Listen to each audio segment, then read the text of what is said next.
क्योंकि उसने कहा कि मैंने तुमको फ्री विल दी है, तुम चुन लो तुम क्या चुनते हो। इसलिए वो कभी जोर जबरदस्ती का परमेश्वर नहीं है। लोग कहते हैं ना कि चावल दे दिए, आटा दे दिया तो उनको कन्वर्ट कर लिया, तो उनको मसीह बना दिया। ये सब शैतान का फैलाया हुआ झूठ है जो उसने अपने लोगों के जरिए फैला रखा है। आप किसी को भी लालच देके या डरा धमका के किसी से प्यार करने पे कभी मजबूर नहीं कर सकते, कर ही नहीं सकते, दिल में वो फीलिंग ही नहीं आएगी। ये काम पवित्र आत्मा का है।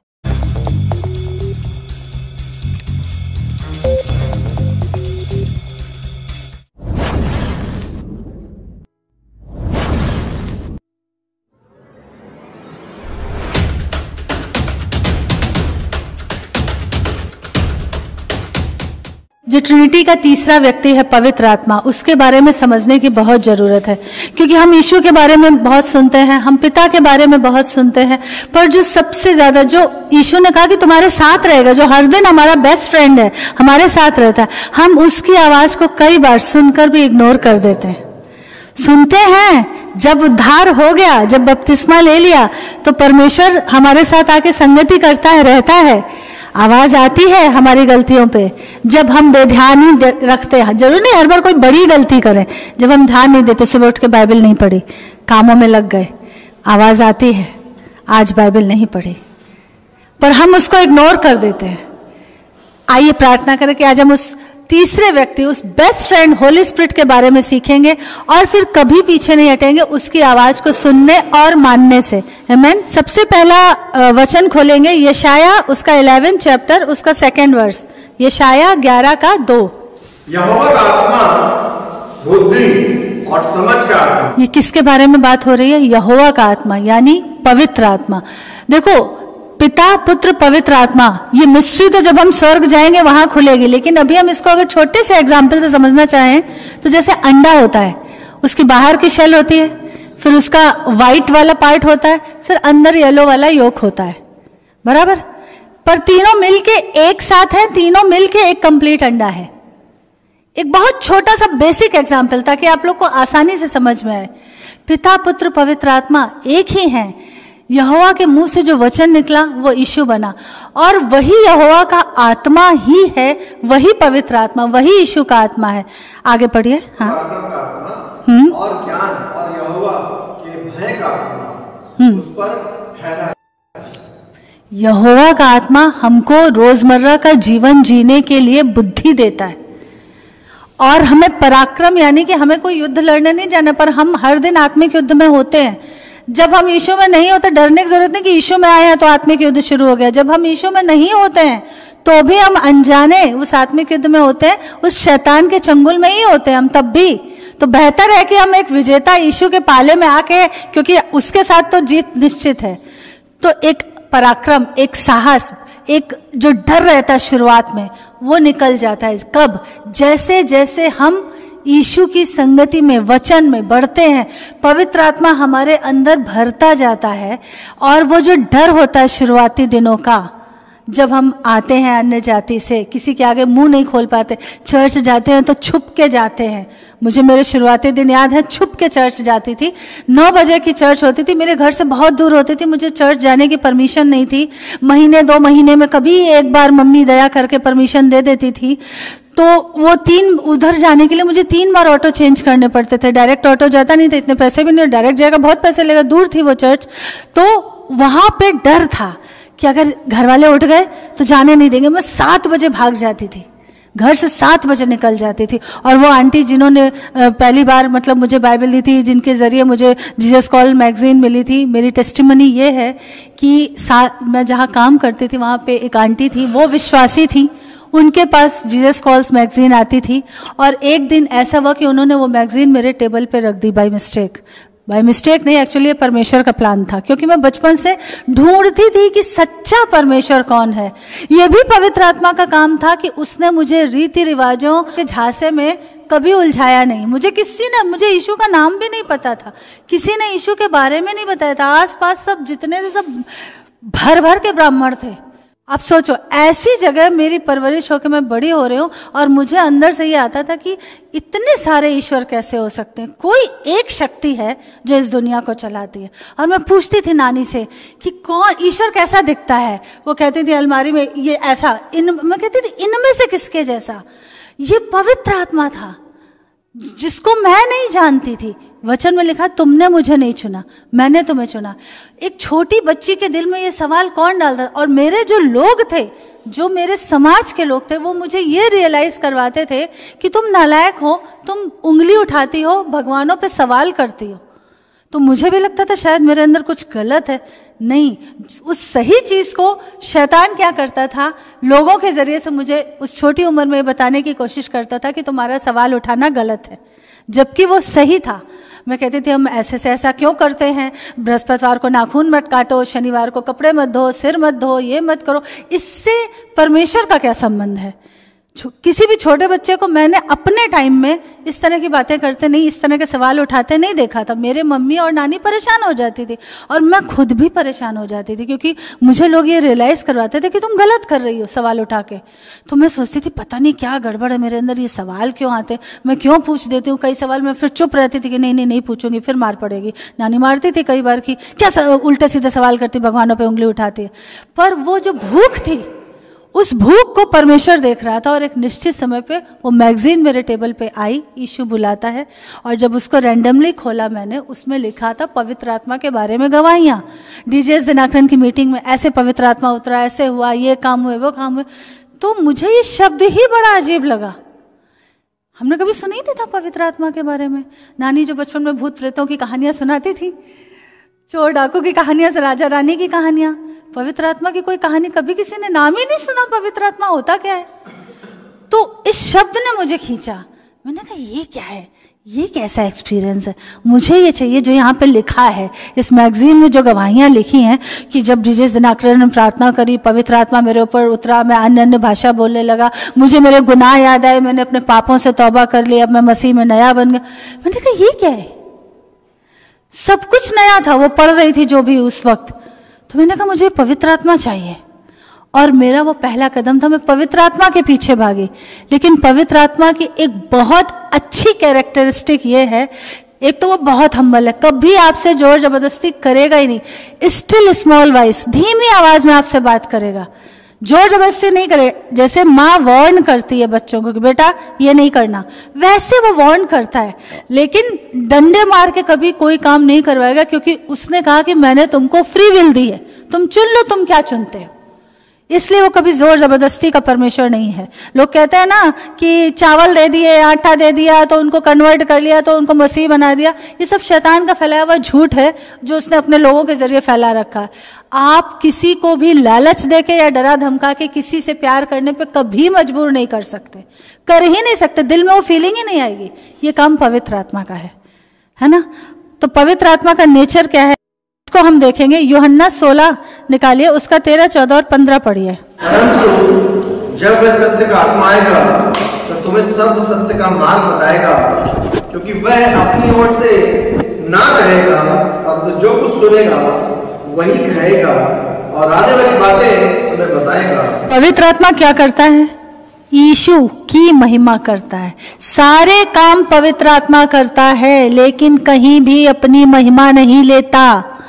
यीशु को रेजरेक्ट करने के लिए, पुनरुत्थित करने के लिए भी पवित्र आत्मा की मदद लगी थी, कहीं महिमा नहीं ली, क्योंकि यीशु ने सूली पे दाम चुकाया था। पवित्र आत्मा इतना हम्बल है, उसे ये चीज पता है, इसलिए महिमा हमेशा पुत्र को मिलती है।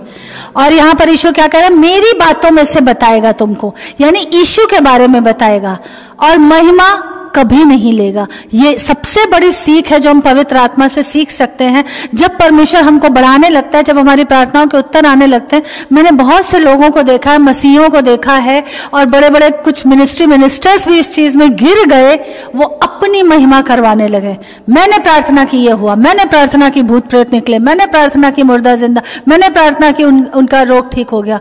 मैं का फैक्टर शैतान देता है।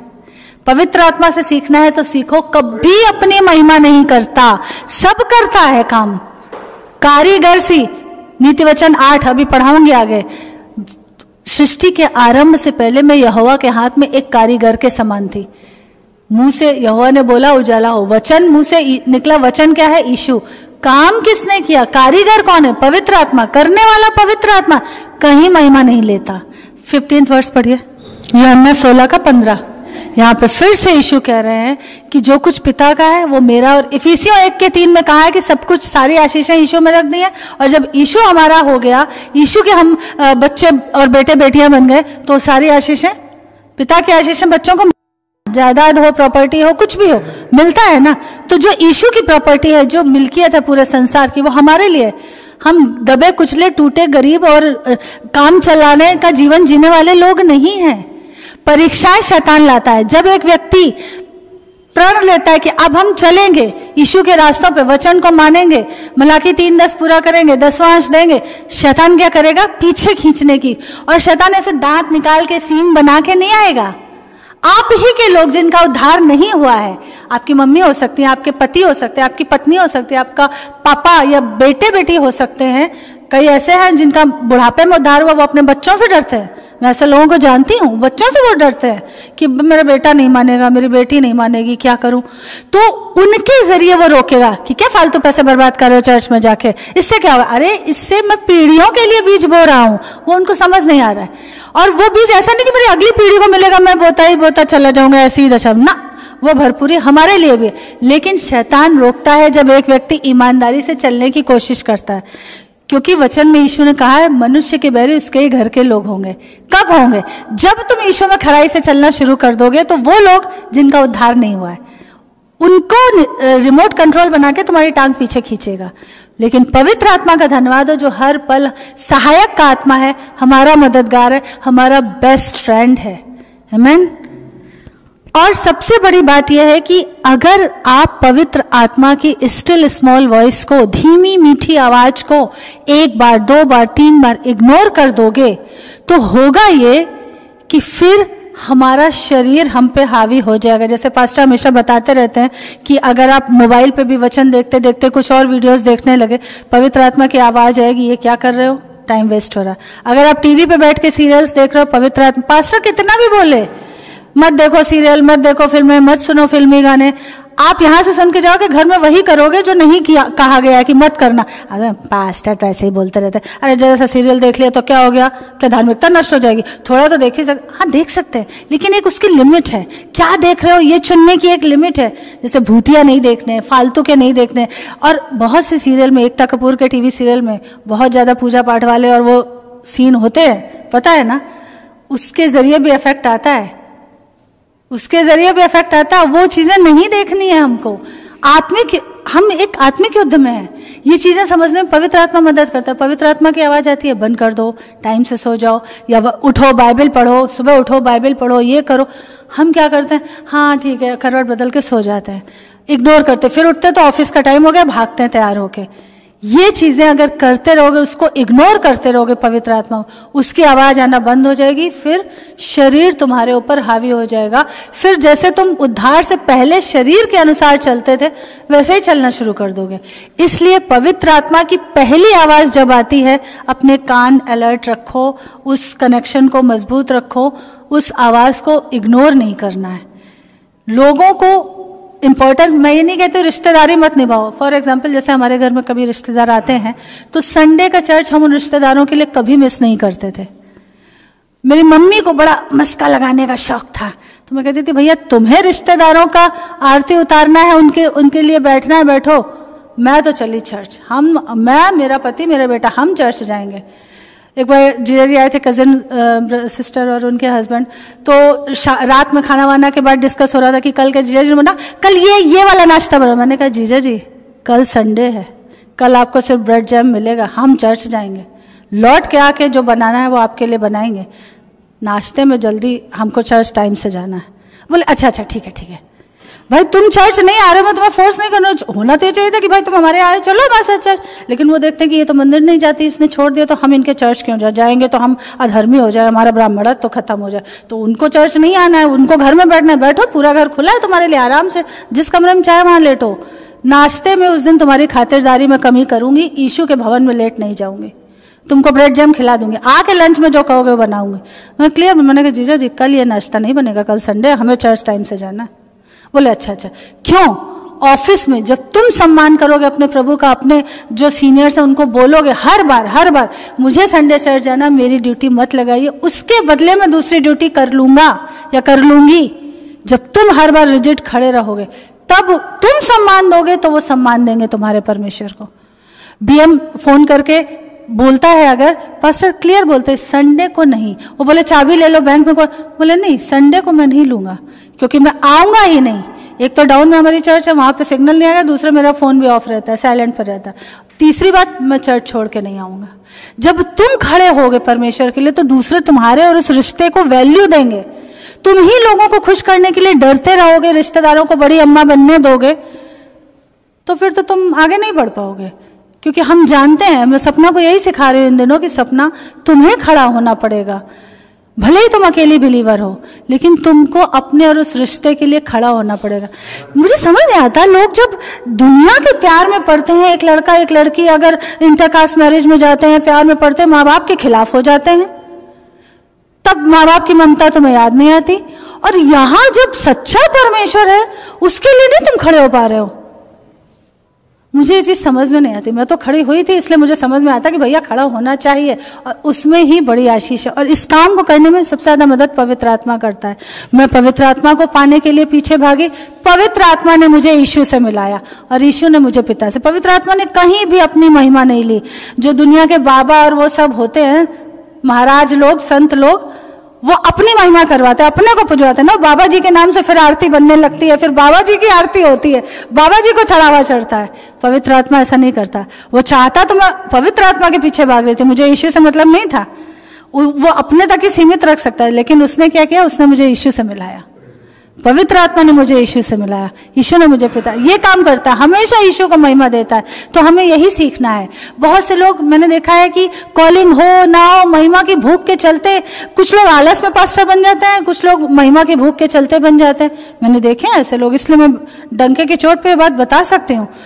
एक बार एक जगह कहीं एक सिस्टर थी, उनका एक बेटा तो पढ़ने में अच्छा था, दूसरा पढ़ने में बहुत ही लिद्धड़ था। तो जो पढ़ने में अच्छा था बोलते थे इसको इंजीनियर बनाएंगे, इसको पास्टर बना देंगे। और मुझे इतना खून खौलता था, मैंने कहा कभी कटा फटा नोट ऑफरिंग में चढ़ाया, मुड़ा तोड़ा फटा हुआ नोट टेप लगा कभी ऑफरिंग में चढ़ाया? बोले अयो सिस्टर कभी नहीं। मैंने कहा तो जो कुछ काम नहीं कर पाएगा, किसी काम का नहीं है, उसको परमेश्वर की सेवा में दोगी। जो इंजीनियर बनेगा उसको क्यों नहीं दोगी प्रभु की सेवा में? ये तुम्हारा एटीट्यूड है तुम्हारे परमेश्वर के लिए। मतलब रोजी रोटी का जरिया हो जाएगा, किसी तरह से थोड़ा बहुत मान सम्मान मिल जाएगा, जिंदगी चल जाएगी। तुम क्या चढ़ा रहे हो अपने परमेश्वर के भवन में?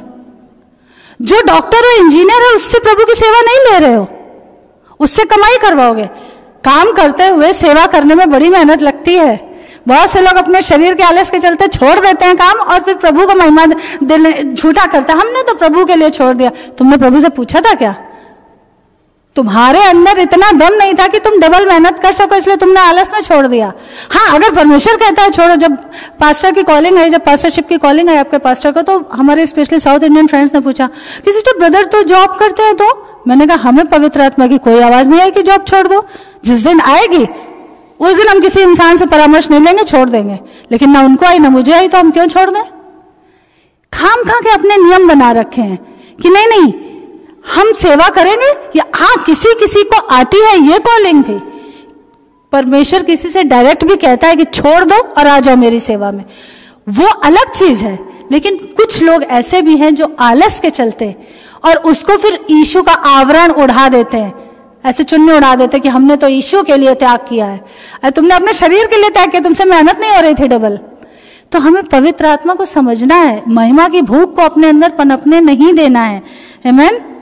नीति वचन 8 उठकर 28 से 31 पढ़िए। जब उसने आकाश मंडल को ऊपर से स्थिर किया और गहरे सागर के सोते फूटने लगे।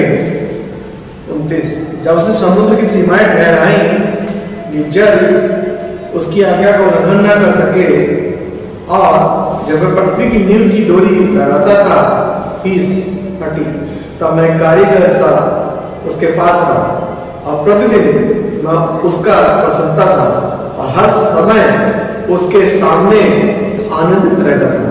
कारीगर के समान ये पवित्र आत्मा अपने बारे में बता रहा है कि जब परमेश्वर सृष्टि की रचना कर रहा था उस वक्त मैं ही था कारीगर। जैसा मैंने अभी बताया कि बनाने वाला, सब कुछ, समुद्र रचाने वाला, नदियां, पहाड़, जमीन, धरातल, जल, सब रचने वाला पवित्र आत्मा था। कमांड यहोवा दे रहा था, मुंह से जो कमांड निकल रहा था वो वचन था, यीशु था। यूहन्ना में लिखा वचन देहधारी हुआ और उसने हमारे बीच में डेरा किया, वही परमेश्वर था। और काम करने वाला पवित्र आत्मा था। कभी भी कोई भी काम अगर होता है प्रार्थनाओं के द्वारा आपकी, या गॉस्पेल प्रीच करते हुए लोगों का उद्धार होता है, हमेशा याद रखना महिमा, क्रेडिट यीशु को देना है, क्योंकि पवित्र आत्मा हमारा बेस्ट टीचर है। वो हमको यही सिखा रहा है और हमें यही सीखना है। और आज के टाइम में जो हम लोग हैं, हम लोग बहुत प्रिविलेज्ड हैं। पता है क्यों? क्योंकि आज हमारे पास पवित्र आत्मा हर दिन रहता है, हर समय हमारे साथ रहता है। पुराना नियम में ऐसा नहीं था। जब यहोवा का युग था पहले, तब पवित्र आत्मा कुछ चुने हुए जिनको यहोवा चुनता था, अनॉइंटेड करता था। जैसे फॉर एग्जाम्पल सैमसन, न्यायियों की किताब पढ़ी है? कितनों ने पढ़ी है न्यायियों की किताब पुराना नियम में? बाइबल नहीं पढ़ते आप लोग? कैसा जीवन जी रहे हो यार? बाइबल पढ़े बिना कैसी जिंदगी चल रही है? फिर हम सोचते हैं कि हम हारे हुए क्यों हैं। हम अपने दिन की शुरुआत बिना बाइबल के करते। मोबाइल चार्ज किए बिना कभी निकलते हो घर से? साथ में ऑफिस चार्जर लेके जाते होगे, बाइबल लेके जाते हो कभी साथ में ऑफिस कि टाइम मिलेगा पेशेंट के बीच में से तो पढ़ लेंगे? क्या कर रहे हैं आज मसीहत क्यों इस तरह से फेल हो रही है कुछ लोगों के जीवन में? क्योंकि हम अपनी वफादारी भूल गए। उसने कहा मैंने तुम्हें चुना है, चुन लिया है, अब उसके बाद का पार्ट जो हमारा है वो हम कर ही नहीं रहे हैं। तो हम कैसे शिकायत कर सकते हैं कि मेरी प्रेयर आंसर नहीं आ रही है, मेरे पति का उद्धार नहीं हो रहा, मेरी पत्नी का उद्धार नहीं हो रहा, या मेरे माँ बाप का उद्धार नहीं हो रहा, या मेरा ये वाला काम नहीं हो रहा? क्या किस मुंह से शिकायत कर सकते हैं? एक सिंपल बेसिक काम बाइबल पढ़ने का, और मैं तो सालों से सिखाती आ रही हूँ चर्च को, अभी तक नहीं पढ़ा, कोई बात नहीं। इस नए साल में इस गंदी आदत के साथ प्रवेश नहीं करना है। रिम्पल, तुमको मैं बार बार बोलती हूँ, इस नए साल में, सुष्मिता, महिमा, इस नए साल में, सोनाली, मराठी बाइबल दी ना तुमको, है ना? फिर आप भी सिस्टर, हाँ, इस नए साल में बिना बाइबल के दिन की शुरुआत नहीं करूंगा। वो लोगों की तरह रेजोल्यूशन मत लो कि इस साल सिगरेट छोड़ दूंगा, इस साल फैटी खाना छोड़ दूंगा, तला भुना और पिज्जा बर्गर छोड़ दूंगा, और फिर 4 दिन बाद फिर वही ठूस ठूस के खाने लगते हैं। दुनिया के जैसा मत करो। एक सच्चे दिल से यीशु के साथ कमिटमेंट करो, पवित्र आत्मा से मदद मांगो। बाइबल पढ़े बिना दिन की शुरुआत नहीं करोगे। तुम्हारे बोर्ड के एग्जाम हो, तुम्हारे इंजीनियरिंग के एग्जाम हो, तुम्हारे मेडिकल के एग्जाम हो, एक तरफ उठ के सबसे पहले बाइबल पढ़नी है। उठ के सबसे पहले, तुम्हारी ड्यूटी लगी हो, कुछ भी हो, उठ के सबसे पहले बाइबल पढ़नी है। नहीं करोगे अगर ये सिंपल रूल फॉलो, जीवन में आशीषें नहीं आएंगी। लिख लो इस चीज को, मैं गारंटी दे रही हूं, नहीं आएंगे आशीषें, गारंटी दे रही हूं। क्यों? क्योंकि तुम तुम्हारा पार्ट नहीं कर रहे हो। यीशु ने सूली पे अपना पार्ट कर दिया, तुम नहीं कर रहे हो। दिन में कम से कम 2 बार बाइबल तो पढ़ो। दाऊद इतना बड़ा राजा होके दिन में 5 बार स्तुति आराधना में जाता था। इतना बड़ा राजा, 66 लड़ाइयां लड़ी थी, एक भी नहीं आ रहा। क्यों? क्योंकि दिन में 5 बार, इतना बिजी होते हुए भी। डैनियल उस समय का, देश का सबसे ऊंचा मंत्री था, प्रधानमंत्री से भी ऊपर शायद उसकी वैल्यू थी राजाओं के सामने, तो भी मनाही थी, पाबंदी थी, फिर भी दिन में 3 बार, बंदी में था, बंदी बना के उसको लाए थे पकड़ के, फिर भी दिन में 3 बार यरूशलेम की तरफ खिड़की खोल के मुंह करके प्रार्थना करता था। हम पढ़ेंगे तो सीखेंगे ना, पढ़ते ही नहीं है तो हम सीख। भाई बहुत क्रिश्चियन और बाइबल नहीं पढ़ रहे। 3 बजे, ठीक है, बहुत अच्छी बात है। जो हम अन्य जाति से आते हैं ना, हमको सीखना पड़ता है। हमको अपने शरीर को डंडे मार के, हंटर मार के काबू में लाना पड़ता है पढ़ने के लिए, क्योंकि शैतान हमारे शरीर के जरिए विरोध करता है। मत पढ़ो ना, अरे कल पढ़ लेना, अरे दोपहर में पढ़ लेना, अरे शाम को पढ़ लेना। ऐसे हमें अपने आप को ट्रेन करना पड़ता है आत्मा में कि नहीं, हमें तो पढ़ना ही है। पढ़ोगे तो आशीषें आएंगी। और एक बार पूरी बाइबल पढ़ ली से होता नहीं, बार बार पढ़ो तो सब बाइबल याद होती जाएगी। पिछले 24 सालों से मैं बराबर बाइबल पढ़ रही हूँ, जबकि मुझ पर पाबंदी थी तो मैं बाथरूम में छुप के पढ़ती थी। मेरे बच्चे को, जब आप बाइबल पढ़ोगे तो आपको टाइम से चर्च आने की वैल्यू पता होगी। दिवित को मैंने हमेशा के लिए बोल रखा है, संडे को तुम नाश्ता नहीं करोगे मुझे चलेगा, तुम भूखे रहोगे मुझे चलेगा, चर्च तुम टाइम से जाओगे। चर्च टाइम से जाए बिना अगर तुम एक दिन भी लेट चर्च गए और मुझे खबर आई कि तुम चर्च लेट आए हो तो नहीं चलेगा। उसको भी पता फिर क्या होगा। बचपन से यही सिखाया है। और हर चर्च में हमारा यही कमिटमेंट रहता था, इससे पहले कि वर्शिप टीम म्यूजिक के इंस्ट्रूमेंट को तैयार करे, जैसे रवि आ जाता है, हर चर्च में हम वैसे ही पहुंच जाते थे हमेशा।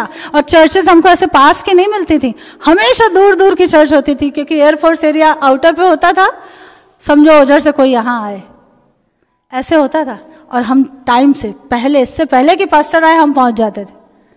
एक कमिटमेंट करना पड़ता है, यीशु के लिए हमको पंक्चुअल बनना पड़ता है। जब तक ये चीजें अपने जीवन में नहीं शुरू करोगे, बड़ी आशीषें, उसने हर एक के लिए, यहाँ बैठे एक एक व्यक्ति के लिए बड़ी आशीषें रखी हैं।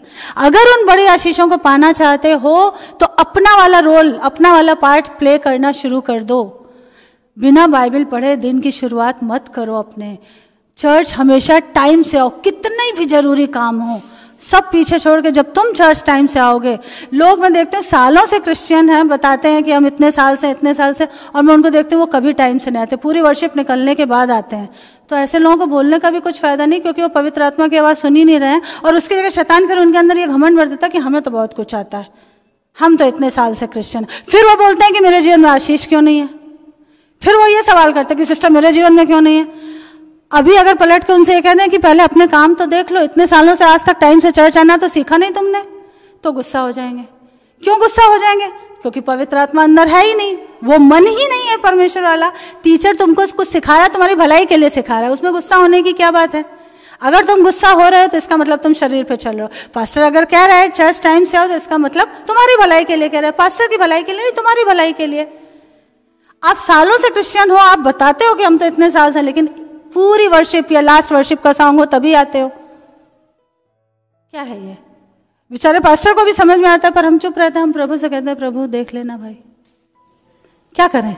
क्योंकि जब तुम सालों से और नहीं सुधरे तो जब तक तुम नहीं चाहोगे तुमको कोई नहीं। पवित्र आत्मा बहुत जेंटल है, मैं शुरू से ये चीज को बता रही हूं, ठीक है।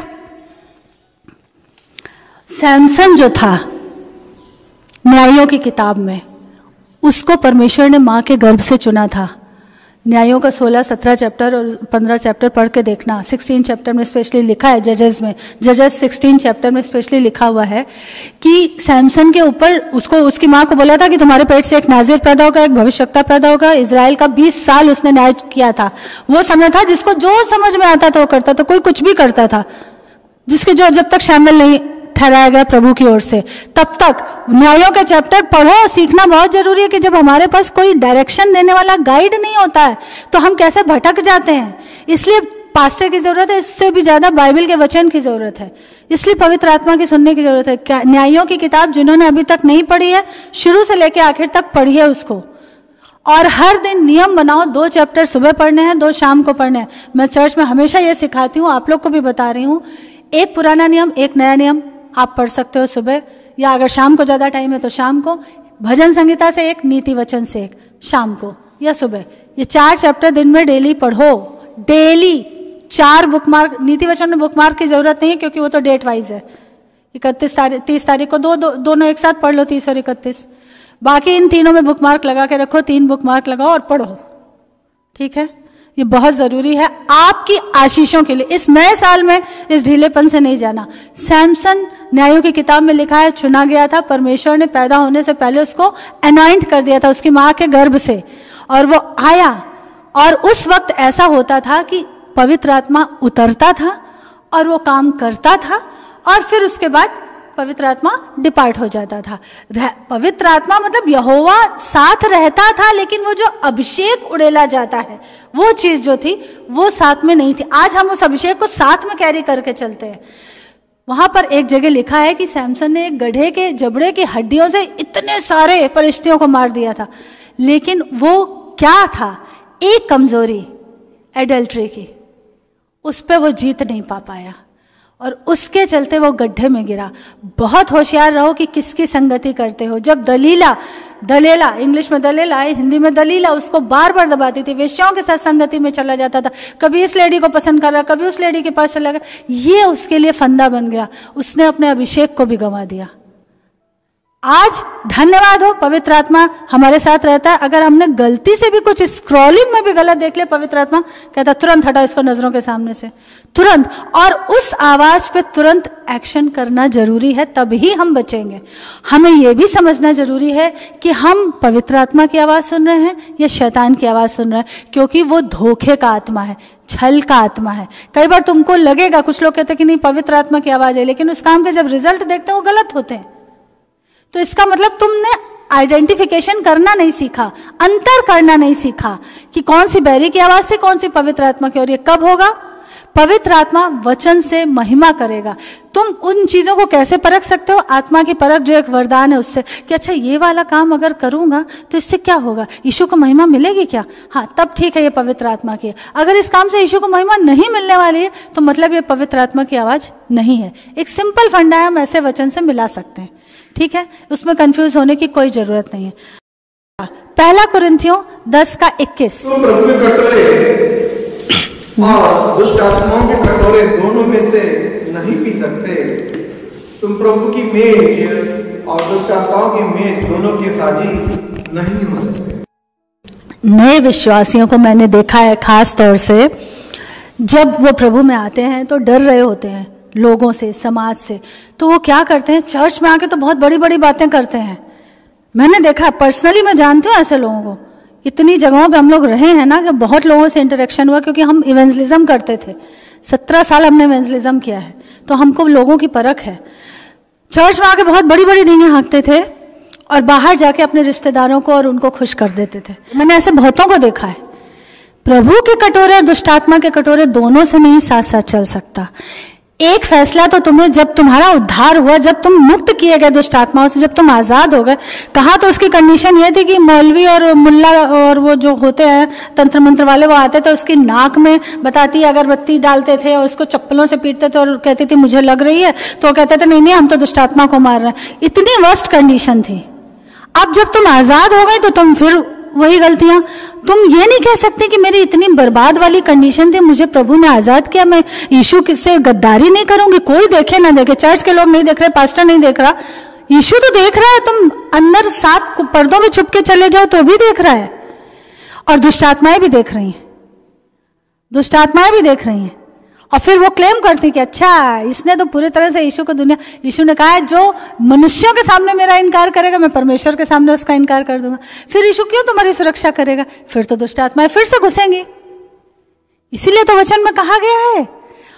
और मैंने लोगों को देखा है चर्च में बड़ी बड़ी गवाहियां देते हैं और वापस जब अपने घर और रिश्तेदारों के पास जाते हैं तो फिर वही मिलावटी जीवन, उनको खुश करने के लिए वो हमसे नाराज ना हो जाए, करते हैं। क्यों? क्योंकि उनके अंदर अपनी महिमा की भूख है कि लोग हमको अच्छा कहें, लोग ये ना कहें कितनी नालायक बहू है। मेरे ससुर जी की जब डेथ हुई थी, मैं दिवित को कैरी कर रही थी, 7th मंथ ऑफ प्रेगनेंसी था मेरा, पास्टर हैदराबाद में थे। तो जब खबर आई मेरे पास कि ऐसा ऐसा, मैं मम्मी के घर में थी, तो मैं गई वहाँ पे। और फिर आपको मालूम है रिश्तेदारों को बड़ी अम्मा बनने का शौक होता है, मौसी सास, बुआ सास, ये सास वो सास, ससुराल में एक अकेले आप विश्वासी, वो भी उस समय तक छुपे हुए विश्वासी, क्योंकि दिव्यत का जन्म तब तक हुआ नहीं था। आश्चर्य कर्म हो चुका था पर पास्टर ने देख लिया था उस आश्चर्य कर्म को, लेकिन उसके बावजूद आने में समय लगता है ना एक व्यक्ति को अन्य जाति से आने में। वो पुराना जो काई और कीचड़ है उसको खींच खींच के निकाल के फेंकने में, उस मनुष्यत्व को निकाल के फेंकने में समय लगता है। तो ये आ रहे थे पर पूरी तरह से आए नहीं थे। तो पति भी मेरे फेवर में नहीं था, इसलिए मुझे सपना के लिए बहुत तकलीफ होती है। उसका जो सिचुएशन है, मैं उसको बोलती हूँ तुम खड़ी नहीं रही अगर तो शैतान ले डूबेगा। उस वक्त मुझे खड़े रहना था, कहीं मुझे स्ट्रांग बन के दहाड़ के बोलना था, कहीं मुझे दिमाग से काम चलाना था। ये भी करना पड़ता है। युक्ति का आत्मा, अभी हमने पढ़ा यशाया 11, तो यहोवा का आत्मा युक्ति का भी आत्मा, वो बुद्धि देता है कि कैसे इस सिचुएशन से बच के निकलना बिना कोई बड़ा झगड़ा खड़ा किए। पति तुम्हारा उस वक्त वहां मौजूद नहीं है, तुम ससुराल वालों के बीच में अकेले विश्वासी हो, वो भी सीक्रेट बिलीवर हो, अभी तक लड़का पैदा बच्चा हुआ नहीं है, खुल के सबको अभी तक बताया नहीं है। अब वो सब कह रहे हैं अब यहीं रुक जाना, अब मत जाना मम्मी घर। वो सुबह सब नहान होता है ना हम लोग के इधर की, जब खानदान का मरा, मतलब हमारे ही ससुर गए तो बहुएं और जितने खानदान के लोग एक साथ कुछ स्नान करते हैं, कुछ ये वो बहुत सारे होते हैं, विधियां होती हैं, हर स्टेट की अलग अलग होती हैं। तो बोले यहीं रुक जाना, काम वाली तक बोल रही है भाभी अब यहीं रुक जाना, अब वापस नहीं जाना। हमें मनी मन अन्य भाषा में प्रार्थना करो। मैंने कहा प्रभु मुझे इसमें पार्टेक नहीं करना है। मुझे पता था उस वक्त मेरा पति भी मेरी बात नहीं समझेगा, क्योंकि तब तक उद्धार का प्रोसेस पूरा हुआ नहीं था। He was on the way, उस उद्धार के रास्ते पर थे, पर कंप्लीट नहीं हुआ था इनका उद्धार उस वक्त तक, क्योंकि रिजल्ट सामने देखा नहीं था। देख लिया था सोनोग्राफी के जरिए, बट बच्चा आया नहीं था ना हाथ में।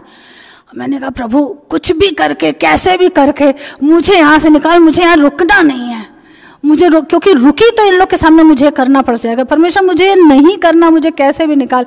और मैं प्रार्थना कर रही थी। और कई बार आपके लिए जो चीज़ खराब होती है उसको भी परमेश्वर यूज़ कर लेता है। मेरी पूरी प्रेगनेंसी में मुझे उल्टियाँ बहुत आती थी, इवन डिलीवरी के लिए जाते जाते तक मैं उल्टी करते गई। उस टाइम ऐसा हुआ कि मुझे इतनी उल्टियाँ शुरू हो गई कि लोगों को लगा कि अरे बाप रे इसकी तो हालत बिगड़ जाएगी। ससुराल में वैसे भी एक मौत हो चुकी है, वैसे भी कौन जिम्मेदारी उठाएगा, पति भी यहाँ नहीं है, भेज दो इसको वापस, अरे इसकी तो हालत खराब है, इसको वापस भेजो। परमेश्वर था वो परमेश्वर था। पता है उसमें से भी रोमियो 8:28 अंत में सारी बातें मिलकर तुम्हारी भलाई, तुम्हारा आत्मिक जीवन, क्योंकि तुमने कहा कि प्रभु मुझे नहीं पार्टेक करना इसमें, मुझे बचा ले, इसलिए उसने तुम्हारी सिचुएशन को थोड़ा सा बिगाड़ के तुमको वहां से निकाल दिया। वो चीज तुम्हारी भलाई में इस्तेमाल कर ली। तुम अपनी चीजों का, अपनी महिमा का यीशु के लिए त्याग करोगे, यीशु तुमको एक दिन इतनी बड़ी महिमा देगा कि तुम सोच भी नहीं सकते हो। तो तुम नहीं चाहोगे, पवित्र आत्मा तुम्हारी मदद नहीं करेगा, इतना जेंटल है। ये चीजें हमें बहुत समझनी पड़ेगी। पवित्र आत्मा के कटोरे से और परमेश्वर के कटोरे से और दुष्ट आत्मा से एक साथ नहीं पी सकते। परमेश्वर के साथ गेम कभी मत खेलना, परमेश्वर के साथ गेम। अपने दोस्तों को खुश करने के लिए कभी वो मत करना। चर्च को सूली पे चढ़ा के दूसरे किसी काम के लिए कभी मत जाना। हर काम में पहले अगर यीशु को इंपॉर्टेंस दोगे, इतनी यहाँ बैठे हर एक व्यक्ति की महिमा वो बढ़ाएगा जो आप इमेजिन भी नहीं कर सकते। इतना ऊंचा उठाएगा बेटा तुमको, तो मैं बार बार बोलती हूँ रौनक, इतना ऊंचा उठाएगा। लेकिन वो दानियल जो बंधुआई में था इतना ऊंचा उठा क्यों? क्योंकि उसने पहली प्रायोरिटी हमेशा राजा की आज्ञा से डरे बिना वचन को दी, प्रार्थना को दी। अपने समय को, अपने पर्सनल समय को कभी कुर्बान मत करना, बाइबल रीडिंग को कभी कुर्बान मत करना, चर्च टाइम से आने को। चर्च आना नहीं, आते हैं लोग, जब मैसेज शुरू हो जाता है तब आते हैं, जब एंडिंग प्रेयर हो रही होती तब आते हैं, उसको आना नहीं कहते हैं। वर्शिप खत्म होने, वर्शिप तुम्हारे आत्मा की जमीन तैयार करता। तुम पूरी वर्शिप निकलने के बाद आ रहे हो, क्या फायदा है? आज तक तुम अपने शरीर के आलस से ही नहीं लड़ पाए, क्या फायदा है? वैसे मत करो, उसके साथ खिलवाड़ मत करो, तो वो तुमको शिरोमणि बनाएगा, इतना ऊंचा उठाएगा कि तुम सोच भी नहीं सकते। क्योंकि वचन में लिखा है प्रभु के सामने दीन बनो, वो तुम्हें शिरोमणि बनाएगा। शिरोमणि बनना है तो इन चीजों को फॉलो करना पड़ेगा। अच्छा, कुछ मैंने देखा है, आई एम सॉरी टू से, मिनिस्टर्स को जो पवित्र आत्मा को बटलर की तरह यूज करते हैं, that is not Holi spirit. हमें डिसीव नहीं होना है। मैंने ऐसे लोगों को भी देखा है जो प्रचार के बाद जब प्रार्थना करते हैं तो वो बोलते हैं आज तुम्हारे फ्रिज में 1 लीटर दूध 2 लीटर हो जाएगा, आज तुम्हारे बटुए में 500 का नोट 4 गुना 400-500 के नोट आ जाएंगे। पवित्र आत्मा जादूगर नहीं है, तमाशा नहीं दिखाता पवित्र आत्मा। इन कामों से यीशु को महिमा नहीं मिलती है। कभी भी ऐसे धोखे में मत आना। ऐसे प्रचारक हैं, हमारे देश में भी हैं, साउथ अफ्रीका में बहुत सारे हैं। जो लोग यूट्यूब पे वीडियोस देखते हैं, देखा होगा, कुछ लोग हमारे देश के भी फंसे पड़े हैं उनके चक्कर में। सही पवित्र आत्मा, सच्चा होली स्पिरिट और डिसीविंग स्पिरिट के बीच में अंतर करना सीखो। ये तब आएगा जब वचन पढ़ोगे, तब समझ में आएगा कि इन बातों से यीशु की महिमा। और मैंने लिटरली देखा है लोगों को सामने सामने बैठ के ऐसे प्रेयर और प्रचार करते हुए, तुम्हारा वेट 10 किलो कम हो जाएगा। अरे तुम्हारा वेट जब कम होगा जब तुम जंक फूड खाना बंद करोगे, छोले भटूरे, और रात के 10 बजे खाना खाना, टाइम से 7 साढ़े 7 पर खाना खाओ, वॉकिंग करो, थोड़ा कंट्रोल में रहो, वेट तब कम होगा। जादूगर नहीं, पवित्र आत्मा तमाशा नहीं दिखाता है। वो जो भी करता है आपके जीवन में यीशु की महिमा के लिए करता है। तो ऐसी जो डिसेप्टिव टीचिंग है, इस तरह की जो धोखे वाली प्रार्थनाएं हैं इंटरनेट पे बहुत चल रही हैं, इनसे बच के रहो। ऐसे लोग हैं, अपने देश में भी हैं, साउथ अफ्रीका में तो बहुत ज्यादा है, अपने देश में भी हैं। इनसे बच के रहो। इसलिए मैं हमेशा कहती हूँ कि उनके वचनों को परखो, कितना उनका कनेक्शन और कितनी गहरी नॉलेज है उनको वचन की, वो परखो। तुम्हें उनका जीवन देखो, अपने आप समझ में आ जाएगा। उनकी गवाही सुनो, तुम्हें अपने आप समझ में आ जाएगा कि कौन वहां आश्चर्य कर्म कर रहा है, कौन यहां कर रहा है। शैतान भी आश्चर्य कर्म करता है, पता है, क्योंकि वो कौन था? प्रेज एंड वर्शिप एंजल था। परमेश्वर वरदान देके कभी वापस नहीं लेता, ये उसकी खूबी है। हम इंसान भी गिफ्ट देके वापस नहीं मांगते कि मेरा गिफ्ट दो, अब झगड़ा हो गया हमारा। वो तो परमेश्वर है। इसलिए परखो, परख का आत्मा मांगो, जो पवित्र आत्मा के 9 वरदानों में से एक है। ठीक है, अभी पढ़िए एक्ट्स 16 चैप्टर, उसका 16 से 18 वचन। प्रेरितों के काम 16, उसका 16 से 18। जब हम प्रार्थना करने की जगह जा रहे थे तो हमें एक दासी मिली जिसमें भाभी कहने वाली आत्मा था, और भाभी कहने से अपने स्वामियों के लिए बहुत कुछ कमा लाती थी। पौलुस के और हमारे पीछे आकर चिल्लाने लगी, हे मनुष्य, परम प्रधान मनुष्य के दास है जो हमें उद्धार के मार्ग की कथा सुनाते हैं। वह बहुत दिन तक ऐसा ही करती रही, परंतु पौलुस दुखी हुआ और मुड़कर उस आत्मा से कहा, मैं तुझे यीशु मसीह के नाम से आज्ञा देता हूं कि उसमें से निकल जा, और वह उसी पर निकल गई। ये है परख का आत्मा। बड़ाई पौलुस की हो रही थी, खुलेआम रास्ते पे चलते चलते कर रही थी, हर दिन करती थी। जब रास्ते पे चौकों में चौराहों पे चलती हुए करती होगी तो आसपास के लोग भी सुनते होंगे कि अच्छा ये परम प्रधान परमेश्वर की संतान है। तो पौलुस को क्या था? उसको महिमा मिल रही थी ना, उसको शैतान से अपनी महिमा नहीं चाहिए थी। पौलुस के पास परख का आत्मा था, उसको शैतान से अपनी महिमा नहीं चाहिए थी। आप देखो, कई बार झूठ का आत्मा भी आके आपकी तारीफ शुरू कर देगा। जिस व्यक्ति के अंदर झूठ का आत्मा है, इसलिए परखो, वो आके आपकी तारीफ करना शुरू कर देगा और आप तारीफ में बह जाओगे अगर परख का आत्मा नहीं है तो। पौलुस तारीफ में बहा नहीं, उसने परखा आत्मा में कि ये तो डेविल का स्पिरिट है जो बोल रहा है, क्योंकि शैतान को भी पता कौन परमेश्वर का है। क्योंकि इसके आगे के चैप्टर्स में लिखा है ना कि इसकी वह यहूदी के जो 7 पुत्र थे, जब वो निकाल रहे थे, झाड़ फूक करते, तंत्र मंत्र करते थे, और उनके तंत्र मंत्र से ज्यादा पौलुस दुष्ट आत्मा निकाल देता था यीशु के नाम से। तो क्या उन्होंने शुरू कर दिया? जिस यीशु का प्रचार पौलुस करता है उस यीशु के नाम से निकलो। तो दुष्ट आत्मा ने क्या बोला? मैं पौलुस को पहचानती हूँ, मैं यीशु को पहचानती हूँ। मतलब पौलुस का यीशु के साथ जो रिश्ता है, आपका यीशु के साथ कितना मजबूत रिश्ता है दुष्ट आत्मा को पता है, और कितना ढीला रिश्ता है ये भी पता है। ढीले रिश्ते में वो सेंध लगाएगा, घुसेगा। इसलिए रिश्ता मजबूत करो, क्योंकि ना केवल यीशु को, यीशु तो प्यारा पिता इंतजार करता है, जैसे प्रोडिगल सन उस उड़ाऊ पुत्र का पिता इंतजार कर रहा था, वो यीशु है, वो तो आपका इंतजार करता रहता है धीरज के साथ। लेकिन दुष्टात्मा सेंध लगाता, घुसता बीच में। कनेक्शन मजबूत नहीं है तो बीच में घुसेगा। उसने कहा कि मैं पौलुस को जानती हूँ, यीशु को जानती हूँ। पौलुस का बड़ा तगड़ा कनेक्शन है, तुम कौन हो, है ना? तो पौलुस को ये पता था कि ये इविल स्पिरिट है जो बोल रहा है ये चीज। बड़ाई तो मेरी हो रही है, पर मुझे दुष्ट आत्मा से अपनी महिमा नहीं चाहिए, इसलिए उसने डांट के निकाल दिया। हमारा आप होते तो शायद फिसल जाते कि चलो महिमा हो रही पब्लिकली, होने दो। नहीं, गलत व्यक्ति अगर कह रहा है तो परखो उस आत्मा को कि किस आत्मा से ये कह रहा है। अपने आसपास आपने ऐसे लोग देखे होंगे ना जो जेंटाइल होते हैं, जिनका उद्धार नहीं होता, मुंह पे मीठी मीठी बात करते पर दिल में आपके लिए जहर रखते हैं। मिलते होंगे आपकी बिल्डिंग में ही, ऐसे लोग होंगे आपके अड़ोस पड़ोस या सर्कल में या ऑफिस में होंगे, ऐसे लोग होते हैं। आत्माओं को परखो, अलर्ट रहो। उनसे दुश्मनी नहीं निभानी है, लेकिन अलर्ट रहना बहुत जरूरी है। और जैसे उस पौलुस ने रिब्यूक करके निकाला, वैसे ही प्रार्थना के जरिए आपको भी अधिकार है। इसलिए आत्माओं की परख बहुत जरूरी है। मत्ती 24 उसके 11 और 24 में भी लिखा है कि अंत के दिनों में बहुत से झूठे भविष्यवक्ता खड़े हो जाएंगे। बहुत से झूठे कौन से? मसीही भविष्यवक्ता, मसीह के नाम से झूठी भविष्यवाणियां करेंगे। जो जेंटाइल वो तो कर ही रहे हैं। जैसे हम लोग कहते हैं यीशु आने वाला है, तो कुछ लोगों के उसमें लिखा है दज्जाल आने वाला है। वो कौन होगा? वो झूठा मसीहा होगा। जैसे क्रूस पे यीशु ने पूरा क्रूस का दर्द सहा था, वहां पवित्र आत्मा ने कोई मदद नहीं की थी, किसी स्वर्गदूत ने यीशु की कोई मदद नहीं की थी, क्योंकि वो दाम चुकाया जाना जरूरी था। पर कुछ की धार्मिक किताबों में लिखा हुआ कि नहीं, यीशु ने कोई दर्द नहीं सहा, वहां तो ना फरिश्ता रख दिया था जी। ये झूठ है जो शैतान ने उनकी धार्मिक पुस्तकों में लिखवाया, और उस मत को मानने वाले लोग उसी को सच मानते हैं। वो लोग हम लोग से बहस करते हैं कि नहीं नहीं, यीशु ने कहा दर्द सहा था, वहां तो फरिश्ता रख दिया था। मैंने कहा तुम झूठ में पड़े हो तो तुम्हारा झूठ तुमको मुबारक हो।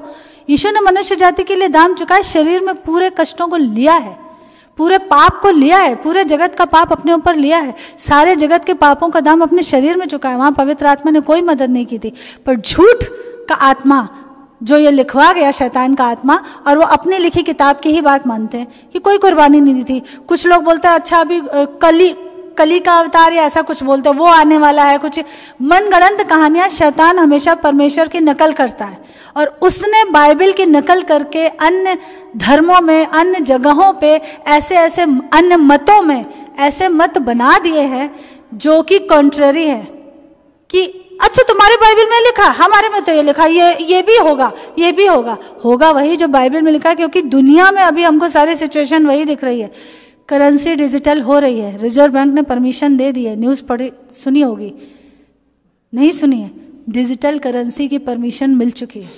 करेंसियां आगे चल के करेंसीज डिजिटल होगी। वर्ल्ड इकोनॉमिक फोरम वाले पूरा कब्जा अपने हाथ में लेने को तैयार बैठे हैं, जो सैटेनिस्ट हैं, जो उसके उपासक हैं।